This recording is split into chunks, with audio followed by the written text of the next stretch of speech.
We're so glad you've joined us on the ERLC podcast to explore how the Bible addresses important cultural issues pertaining to life, religious liberty, marriage and family, and human dignity, and how we can walk in wisdom for God's glory and for the flourishing of our neighbors.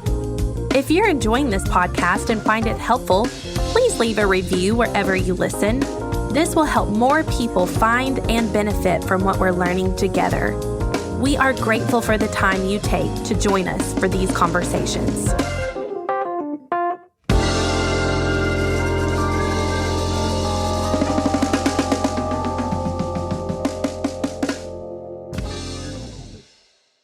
You're listening to the ERLC podcast. He's good. He's good. He's from Strong Stock. Oh, man, it would just be horrible. He's named Grant. I mean, it's just shy of being He's like Granite. He's like Ulysses. You gonna try that again? Hello, and welcome back to this week's episode of the ERLC podcast, where each week we'll be talking about our work at the ERLC and focusing on what Christians should know about the things going on in the world. I'm Lindsay Nicolay, and with me this week is my fun, fabulous, fearless, sometimes fickle co-host, Brent Leatherwood. It's always good to be in studio with you, my unflinching, friendly frenemy. Frenemy? That is not nice. I was proud of my alliterations. I've been listening to some SBC pastors and learning from them. Well, that's good. And given that was the fourth take of that, it should be. I'm glad you exposed that truth because it is true. Well, let's get to talking about what's been happening lately, and we're going to start with what the ERLC has been talking about this week. First up, we have a piece by Jill Wagner, and it's titled The Critical Pro-Life Work of Pregnancy Resource Centers, an interview with Laura Mezek of Portico in Tennessee. Now, you hear us talk about pregnancy resource centers a lot, but really, pregnancy resource centers are full of heroes, and there is no doubt about that. They are on the front lines of work that is chock full of spiritual warfare, where the enemy is going after the lives of preborn babies and going after the hearts of moms and dads. And so we were privileged, Jill was privileged to get to talk to Laura Mezek, who leads Portico. And this Pregnancy Resource Center has actually received a Psalm 139 Project ultrasound machine. Laura talks about how the center has benefited from this ultrasound machine. She talks about the work that they have seen God do in their midst. She talks about the importance of the work that they do and how other Christians can join in on this mission to proclaim the dignity of every single life. This the center here is a part of this Portico. They've actually received 2 Psalm 139 machines, one through our very unique partnership with the state of Tennessee, and one that's completely from our Psalm 139 supporters out there. And we did this dedication ceremony this week, and we did it with Governor Bill Lee of Tennessee. And while we were there, Laura Mezek, who was interviewed by Jill for this piece, she shared with us just an incredible story that is just a wonderful reminder of why we do this. Our machines were used recently for a mother, an expectant mother who came in to have a picture taken of her child so that she could see him. And she shared that over the course of the last several weeks, she has been told by the father of the child, by parents, by other relatives, that she just needs to get an abortion and just go get it done. As a matter of fact, they had gone so far as to schedule an appointment. And she just thought, before that day comes, let me just go to this particular center and see what they'll show me. And walked in and had the picture taken. And child is up there on the ultrasound screen. And they, at this center, they celebrated the fact that there is a life growing within her. And she was just reduced to tears, and she said, "You're the first person to talk about this baby that way." And this is happening on a daily basis at these pregnancy resource centers that we partner with, where they are just helping these mothers understand the truth about the life that is growing within them. And that's the thing. There's this narrative out there that Planned Parenthood and other members of the predatory abortion industry have put out there that, in fact, abortion empowers women. But that industry, all they're doing is lying to these women.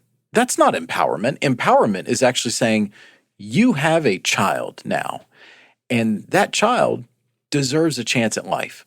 And here's all the reasons you should choose life, and here's all the ways we're going to wrap around you to help support you in that decision. That's actually empowerment.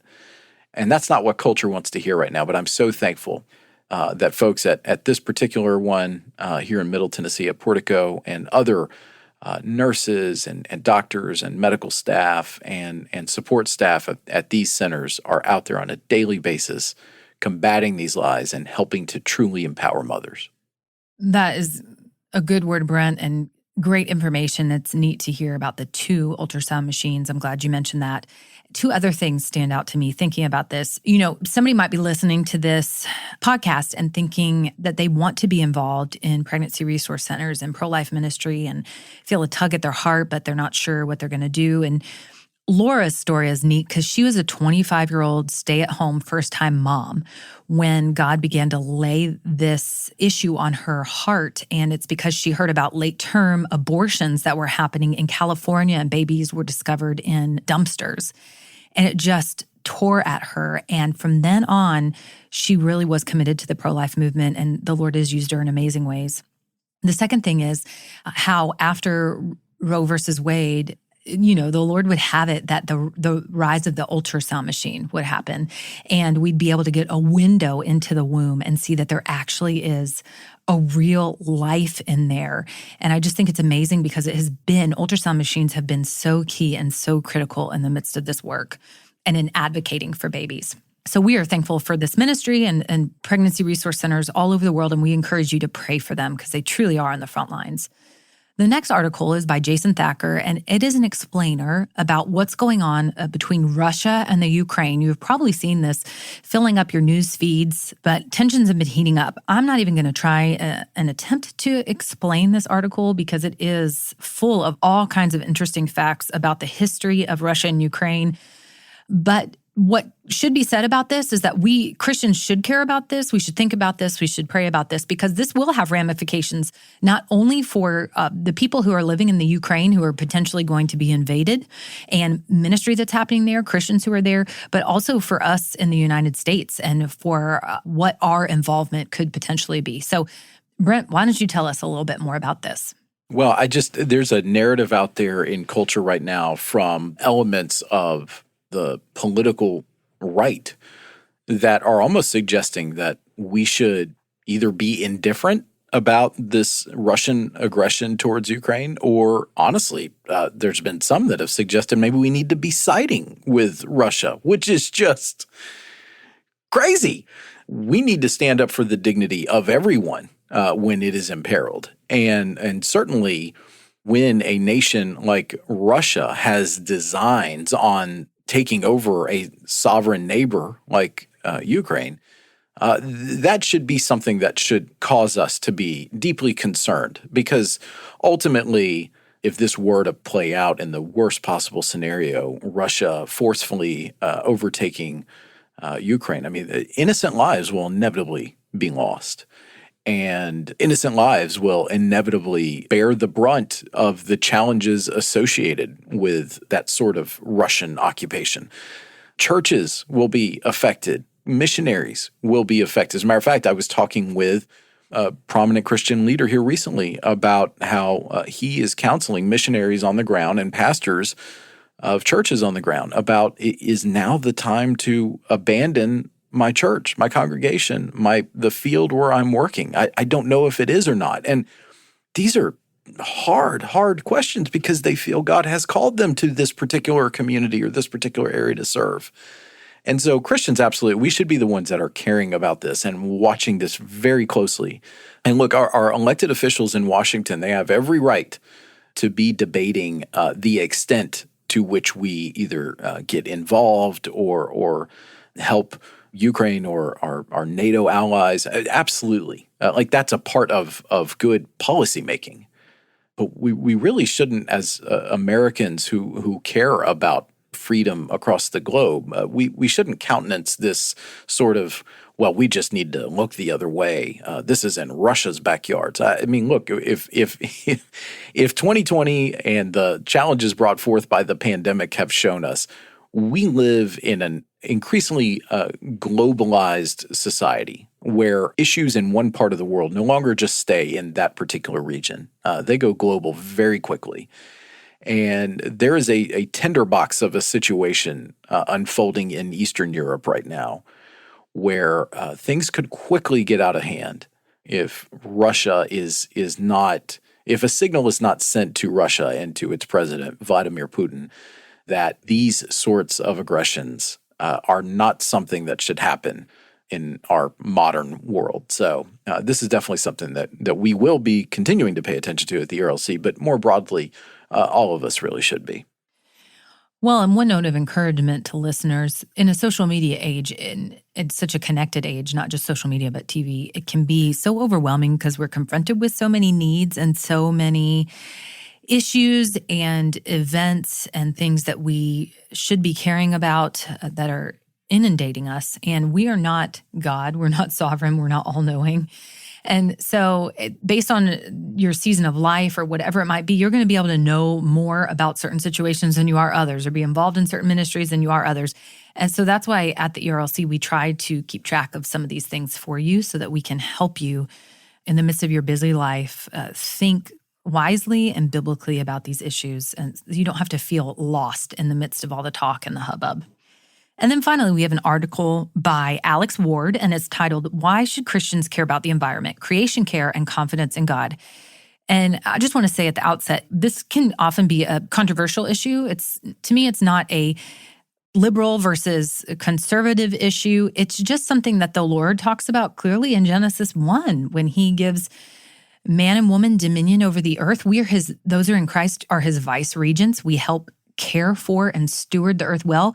And we do it by faith, knowing that, you know what, the world and everything around it is affected by the fall. So things are not going to turn out perfectly. But in the end, God is going to bring about a new heavens and a new earth. And we're working toward that day. And we work by faith toward that day. So we're just trying to be good stewards of what the Lord has entrusted us with, and in turn to glorify him. That's really what this is about. It's not about idolizing the world or the earth or anything else. It's about taking what God has entrusted to us and following through with his commandment to steward it well.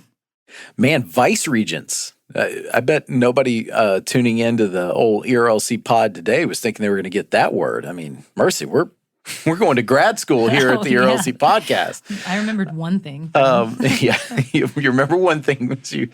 That's right.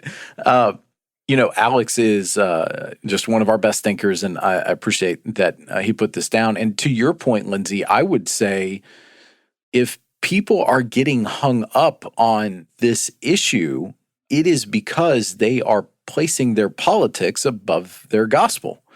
Because what we are doing is we are thinking through an issue that the Bible is very clear on, and yet we're trying to put it into the dichotomy of whether I am a conservative or a liberal, and that's how I should think about. And what we're trying to say is no, God has spoken about this, and therefore it requires us to be attentive to it. And so that's how best to think about it. Like, you need to rightly order your process of engagement with these things and start from a biblical basis and not a political basis. And, that applies to not just obviously issues like the environment, but so many other issues where the gospel is speaking to and helping to inform the ways that we engage in this world. Yeah, that's so true, Brent. And so I was thankful for this article by Alex. It's just balanced and carefully thought through and well written. And so I hope that you will find it beneficial and help you think through this issue. And again, this is just a little taste of what we have going on our site. I would encourage you to go check out the other articles that we have had this week and that we featured. But for now, Brent, that's your look at what's happening on ERLC.com. Moving into our culture section, Brent, what has been happening in our world this week? Well, the political world was thrown a curveball this week as Supreme Court Justice Stephen Breyer announced his retirement from the highest court in the land. So our first story this week comes to us from the Associated Press. Liberal Supreme Court Justice Stephen Breyer is retiring, giving President Joe Biden an opening he has pledged to fill by naming the first black woman to the high court. Breyer, 83, has been a justice since 1994, appointed by President Bill Clinton. Along with the late Justice Ruth Bader Ginsburg, Breyer opted not to step down the last time the Democrats controlled the White House and the Senate during Barack Obama's presidency. Ginsburg died in September of 2020, and then President Donald Trump filled the vacancy with a conservative justice, Amy Coney Barrett. Breyer's departure, expected over the summer, won't change the 6-3 conservative advantage on the court because his replacement will be nominated by Biden and almost certainly confirmed by a Senate where Democrats have the slimmest of majorities. Senate Majority Leader Chuck Schumer said Biden's nominee, quote, will receive a prompt hearing in the Senate Judiciary Committee and will be considered and confirmed by the full U.S. Senate with all deliberate speed. I've married this with another piece that comes to us from Politico that helps to provide just a slightly wider view on the context of this retirement. From the story, as the White House considers candidates to replace the retiring justice, they'll need a judge who is guaranteed to garner support from every member of the Democratic caucus. That raises the stakes for the confirmation battle, but also provides some comfort for Democrats as long as they stay unified. Republicans can't stop Breyer's successor from being confirmed as Republicans scrapped the 60-vote threshold on high court nominees in 2017. It will be President Biden's first opportunity to fill a Supreme Court vacancy. Biden promised that he would nominate a black woman should an opening on the court arise, but it could take weeks before the White House names a final candidate. And actually, as we have gone on the air here, President Biden has come out and said he intends to nominate someone by the end of February. So, and traditionally, Supreme Court nominations and confirmations can take some time.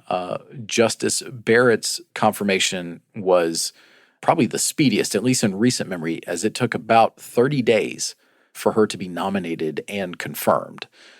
So it is possible that Democrats will try to move along a similar time frame, although it's not expected that the individual that ultimately is selected will serve on the court until the end of this term, which would be in the middle of the summer. Brent, this brings back memories of when Anthony Scalia died suddenly and the just kind of the chaos of that and scrambling and just what it looks like at the ERLC during a Supreme Court nomination. One of our colleagues shared this funny tweet that you can probably explain better because you are just a political expert. But it says, a SCOTUS confirmation battle during a midterm fight, during a pandemic, during a possible European war, during a potential government shutdown, during key domestic legislative wrangling. Let's go. And that's pretty much just what, since 2020, that's just what it's been like. During moving from one crazy thing to the next. Yeah, and this is pointing out that all these crazy things are happening on top of one another. Obviously the pandemic is the wider context, the global context we all find ourselves in. But needless to say, if you're at the White House and you're looking at managing the response to COVID, you now have a confirmation battle, all while things are increasingly growing more and more ominous by the day in Ukraine. Then clearly there's a lot on the plate, and politically the context is this is all happening in the run-up to the midterms, which will occur this November. And actually that's part of, many have speculated, that is part of the reason that Breyer has announced his retirement is they want to accomplish putting on someone who is younger than him on the court, who is from that same sort of philosophical bent, right, who is liberal, before the midterms, because many expect that Democrats will lose control of the Senate because of these midterms. And so therefore they wouldn't be able to confirm someone who has the same judicial philosophy as Justice Breyer. So that's what that means. But that is funny. And when you step back and look at all these different things that we are just paying attention to in the news, it is a busy time.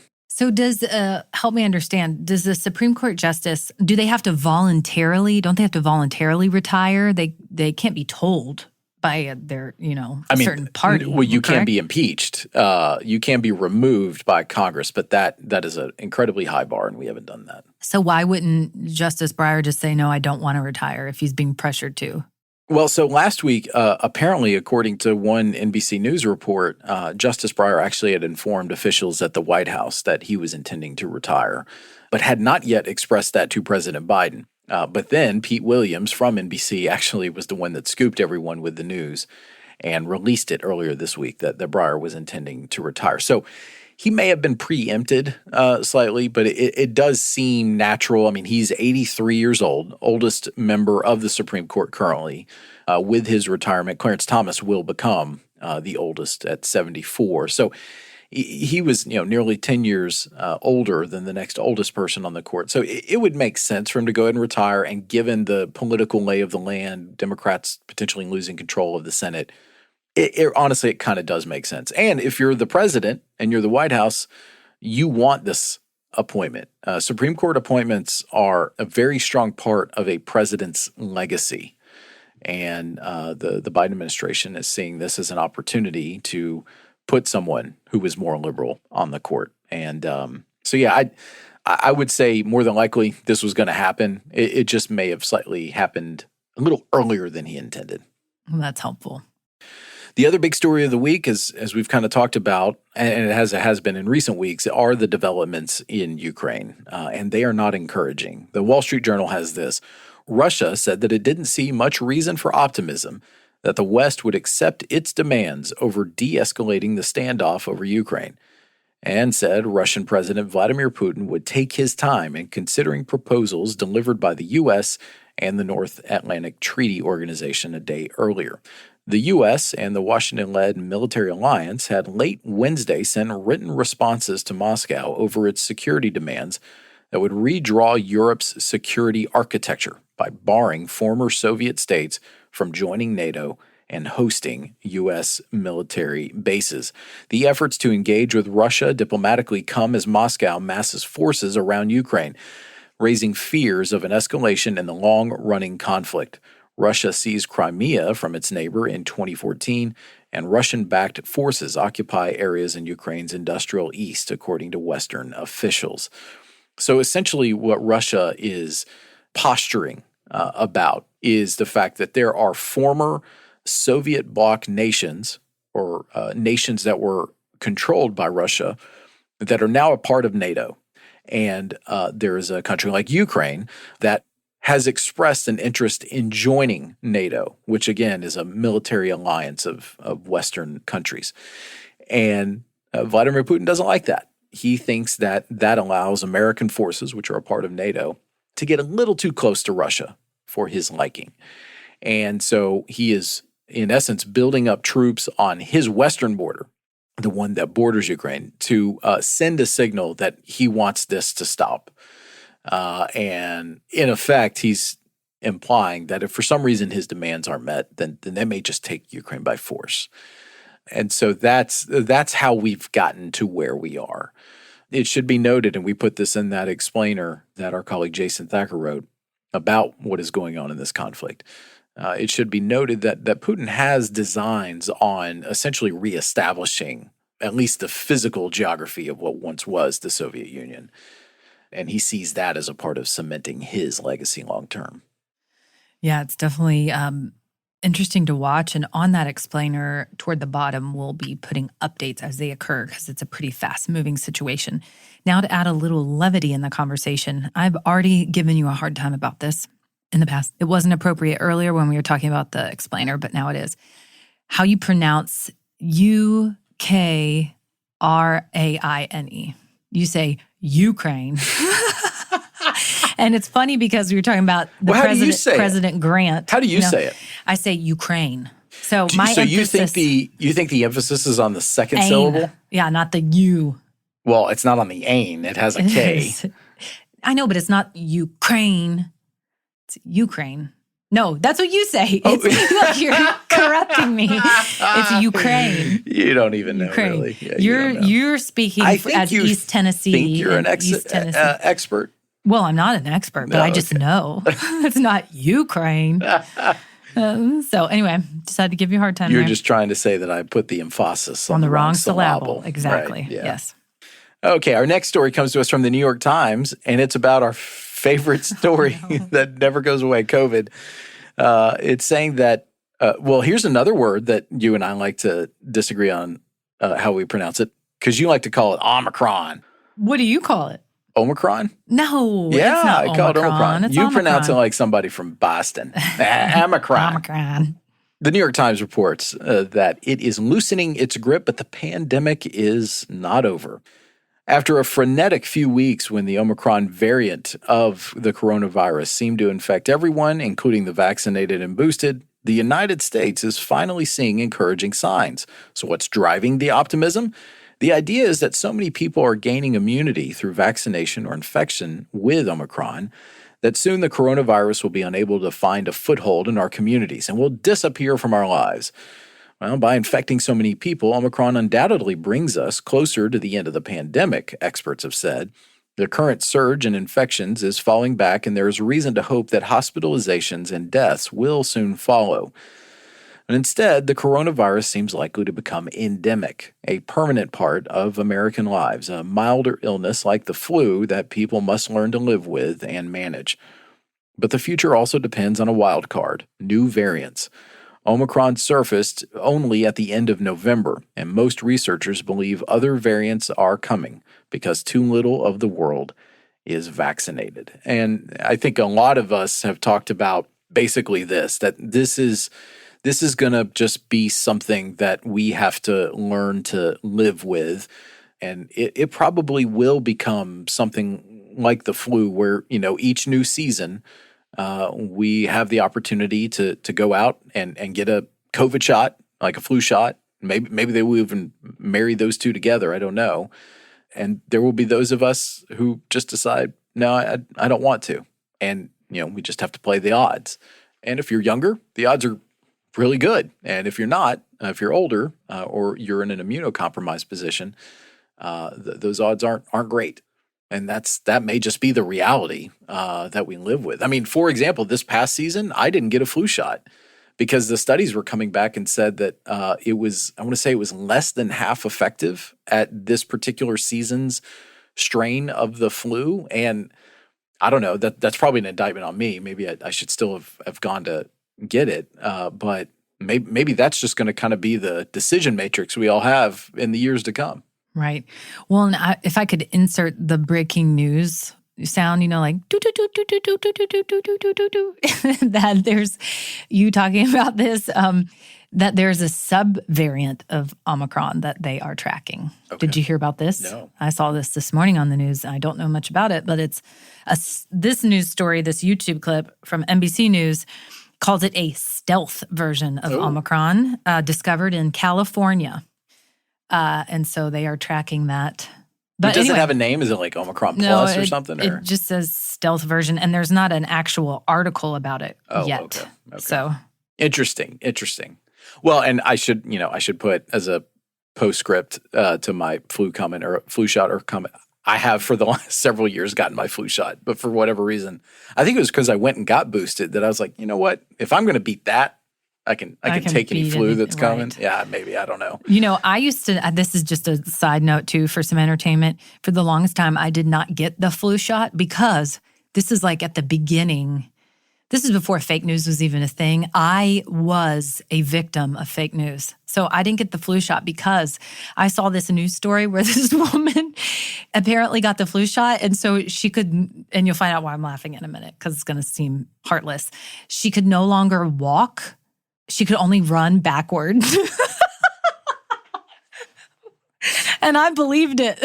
So I didn't want to get stuck not being able to walk forward and just run backward and whatever else might happen to me. And so I didn't get the flu shot for the longest time. But to be clear, this wasn't real? No, this is fake news. I think people discovered her walking normally. So anyway, that is how you too, my friend, can get taken by fake news. Oh, me. Wow. Although I would love to see you in a season where all you could do is run backwards. I remember that video semi-clearly in my mind. Well, there you go. Okay, our final story of the week takes us to the world of game shows, because a very impressive winning streak for a current Jeopardy champion has been snapped. CNN reports this: it's game over for Jeopardy champ Amy Schneider, but she has more than 1.3 million reasons to be grateful for her impressive run. Schneider, an engineering manager from Oakland, California, closed out the show's second longest consecutive win streak Wednesday, ending a 40-game run. Roan Talsma, a librarian from Chicago, ended Schneider's time on the program. Schneider came in second during the game that aired Wednesday. With Schneider's exit, current host Ken Jennings keeps his record for most victories in Jeopardy history with 74 wins in a row. That's incredible. I mean, both of these are incredible, 74 and 40. These are, gosh, I just try and, be competitive when I watch Jeopardy, let alone, win that many times in a row. So now, all that said, there's kind of an elephant in the room with this story. CNN is referring to Amy Schneider as a her, and Amy is transgender.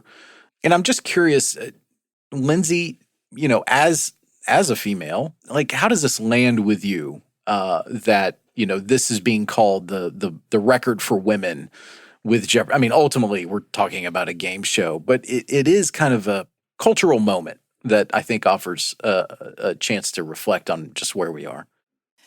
Right. While it should be said from the outset that we have compassion on people who struggle in this way and feel like they don't match up with their biological sex and have gender dysphoria and all that, that is a hard struggle. The reality is that God has made us male and female, and that's for our good and for our flourishing. And really, women should be offended by this. Living in a world that is, post third wave, I don't even know what wave we're on of the feminist movement, where so many strides were made for rights for women that we didn't have. And we should be frustrated that these biological males are coming in and taking from women this championship. And we talked about the athlete from the swimmer from UPenn, or was it Penn State? I can't remember. University of Pennsylvania. Mm-hmm. Okay. And she had some records in women's swimming, but it turns out he's a biological male. And so these women are being robbed of their accomplishments. They're being put up against a man who they cannot physically compete against just by the very way of our structure. And so it really turns what feminists have tried to do for years on their head, and it just doesn't make any sense. Mm-hmm. And you wonder where it's going to stop, and it's not really. And you wonder how this transgender revolution is going to turn on its head and undo the work of someone else, down the road. So really, women should be offended by this, truly, because it robs us of our accomplishments. Yeah. Our culture right now is just so confused, and this is just the latest example. I mean, this is 40 times in a row winning Jeopardy. That is impressive. Like, man, woman, it doesn't matter. That is just incredibly impressive. But just these articles calling it, a triumph for women, a record for women. It's like, well, but is it really? I mean, I don't know. It's just, it is interesting. I mean, I would say this, Amy Schneider, congratulations. 40 times in a row. That is something to be proud of. And I've watched Jeopardy numerous times over the years, and it never ceases to amaze me, just the facts that people have stored in the back of their minds. So congratulations on that. But I just don't know that we should be calling it a record for women. That's where I'm kind of left with, honestly. No, it's not a triumph for women. It's an impressive feat by a man, a biological male, and the woman that came before Amy Schneider is the true woman who holds the record for the most wins. I will say this on a lighter note. I was impressed that I immediately knew the answer to the final Jeopardy question that tripped up Amy Schneider. Oh, which was? Do you want to try it real quick? No, I would look a fool on Jeopardy. Okay, well, you're going to try it real quick. So let's just take a quick second here, and let's just see if you could do it, despite your apprehension to participate here. So the final Jeopardy question was, this country, which in English is the only country to end in H, is also one of the most populous countries in the world. Lindsay, go. How did you know this? Your time is running out. It's got to be in Asia. Okay. Can I just give you the continent? No. I'm giving you the continent. You have 3 seconds left. I don't know what it is. Okay, survey says. That's a different game show. I can't even think of a country that ends in H right now. Well, that's actually what happened with Amy Schneider. I mean, there was no answer. When the screen came up, there it was no blank. Answer? Yep. What is it? Bangladesh. Oh, Bangladesh. And it's so obvious. Well, I don't know that it's obvious. Bangladesh. I mean, it's not like it's some really small country. It's one of the most populous in the world. So I knew it immediately. I was like, man, that's impressive. Yeah. So feet for men everywhere, Brent. You knew that. All right. Well, Lindsay, that is your look at This Week in Culture.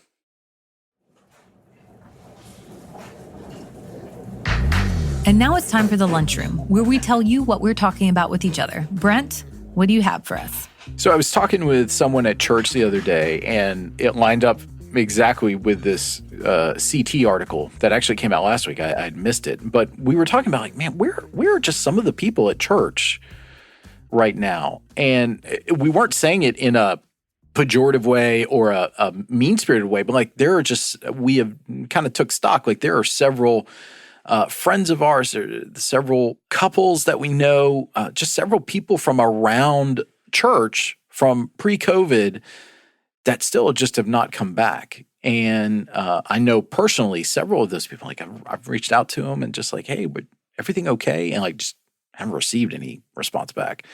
And Christianity Today has noticed this, and so they published a report based on some research that's been done to kind of try and answer, like, where have some of those people that seem to be missing at church gone? And so this article says, according to data collected in April and May of 2020 by the Barna Group, 1 in 3 practicing Christians dropped out of church completely at the beginning of COVID-19. So that's not surprising. What was surprising is that the decline is seen in a couple different areas. Americans who are younger or older are more likely than those in the middle-age groups to have experienced a drop in attendance. And also, according to the data, Black Americans are more likely than others to have experienced a sharp decline. As a matter of fact, their numbers have gone from, in 2019, 45% of Black Americans attending a religious service regularly, to, by 2021, that number dropping to 30%. That's a huge drop of 15%. Other racial, ethnic demographics, the drop has been somewhere between 5 and 6%. And then it goes to this, which is why I think it's important that we need to keep encouraging people to come back when it's safe and when it's responsible to do so, but to come back into the church community. It says, it is possible that some empty pews may be replaced by online worshipers, but there is no available data to support this. Moreover, a lack of in-person interaction could weaken the social bonds within churches as the pandemic prolongs. And as we know, religious service attendance is not only linked to having a better social support network, but also to several public health benefits, such as less depression, lower suicide rates, and less drug and alcohol overdoses. And it's just a good reminder, as we know that the other categories, these deaths of despair, are rising across society. In many ways, it's because individuals that are affected by that, it's because they feel they have no support network. They have no one they can talk to. They have no religious community to lean on. And, Hebrews 10 tells us we need to be together as we worship our Lord. And so I think it is incumbent upon us who have come back to church to, even if it's not necessarily to pressure people to get back in right now, it's to continue engaging them and to say your church still cares about you and your church still wants to be there for you, so that when they do feel it is safe, when they do feel that it's proper, that they can come on back to the church physically. Well, a couple of thoughts. Number one, good for you for reaching out to those people you haven't seen, because I know there are probably some people that have not received that who were plugged in at their church prior to this.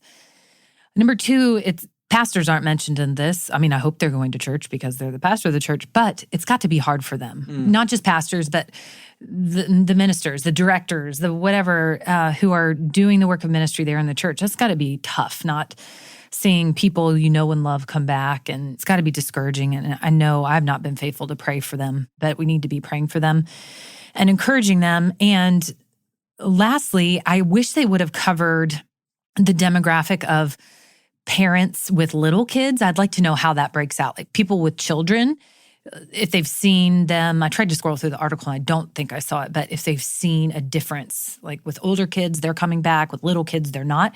Because I'll tell you what, with little kids, getting a taste of being at home and not going through the rigmarole, of going to church and rushing back home and just all the chaos, Although it was chaos at home to be able to pay attention to church, I can definitely understand. I don't justify people not coming back to church, but I understand the struggle in the flesh. Well, here you are, Lindsay, because I did read the piece. And so I found that exact part that you're talking about. It did mention them. I just didn't have it in my show notes, but here it is. Americans who are younger or older are more likely than those in their middle age groups to have experienced a drop in attendance. It is also more pronounced among married adults without children under the age of 18. Some 30% of married adults with young children attended religious services regularly in 2021, which is down 40% from 2019. Okay, still down 40%. I mean, that's a big drop. I'm sorry, down from 40, so it's a 10% drop. Oh, I thought you said down 40%. Yes, okay. Some 30% of married adults without young children attended religious services regularly in 2021, down from 40% in 2019. So it's a 10% drop. Okay, interesting. Yes, well, the Lord is just doing a work, a cleansing work, I don't know, purifying work, but this pandemic is doing all kinds of things to us, isn't it? It is.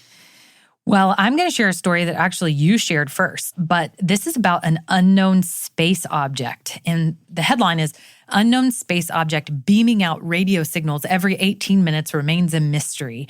And scientists think it could be a fallen star or a dead star or something like that. But the picture that is shown is pretty amazing. And it brings up the conversation about aliens, Brent. Like, what if there were aliens out there? What if they were emitting signals to us? Would you just be thrown for a loop or what? Well, I mean, I recall something that Dr. Moore said, which is, as Christians, we in fact are actually trying to tell the world that there are beings other than just us, namely angels and demons. And so I think in that sense, we kind of have a category for this and maybe other people don't. And I reject this notion that's out there that like, oh, if we discover intelligent life out there or any sort of life out there, some germ is out there on Venus, that somehow that like collapses our belief in God and Christianity. Like that's just utterly ridiculous. Wait, because there's a germ on Venus? Yeah. Huh. I mean, at this point, that's basically what is out there that we've been able, like that's what we're searching for, in the melted ice of Mars. Is there a germ? I mean, that's the thing, and it's like, okay, but that doesn't really affect my belief in Christ and Him crucified and what He has done for my salvation. And if there were aliens out there, though, I would be creeped out, totally creeped out. Maybe I'd build a bunker. They're coming for us. Right. Well, be that as it may, would it just cause you to question your entire belief system? Well, no, it wouldn't do that. Not. But no. It would still freak me out. Right. Well, so. I mean, but thankfully we have people like Will Smith who will save us. Oh, Independence Day? Yes. Yeah. So anyway, well, aliens. Are we going to be able to use any of this at this point? Sure, why not? Folks, we talk about anything and everything on this podcast. This is a true taste of what the ERLC Lunchroom would indeed be like if we were all gathering together in the lunchroom, talking about various subjects. And I think it is a good place to end. Just a reminder, you can find links to all the things we talked about today in the show notes. And if you like the podcast, please consider helping us spread the word by sharing the episode on social media or going into your favorite podcast app and leaving us a rating and review. The ERLC podcast is a production of the Ethics and Religious Liberty Commission and is hosted by Lindsay Nicolay and Brent Leatherwood. Technical production provided by Owens Productions. It's edited and mixed by Mark Owens. And in addition to listening to the ERLC podcast, be sure to check out our other ERLC podcasts. The Digital Public Square airs every Monday, and its host is Jason Thacker, who is one of the leading voices on technology and ethics. And if you like staying informed about important policy decisions that matter to Southern Baptists, Capitol Conversations is our podcast directly from Capitol Hill, which is hosted by our colleague Chelsea Sobolik. Search for The Digital Public Square and Capitol Conversations wherever you listen to podcasts. Thanks again for listening, and we'll be back next week with more content.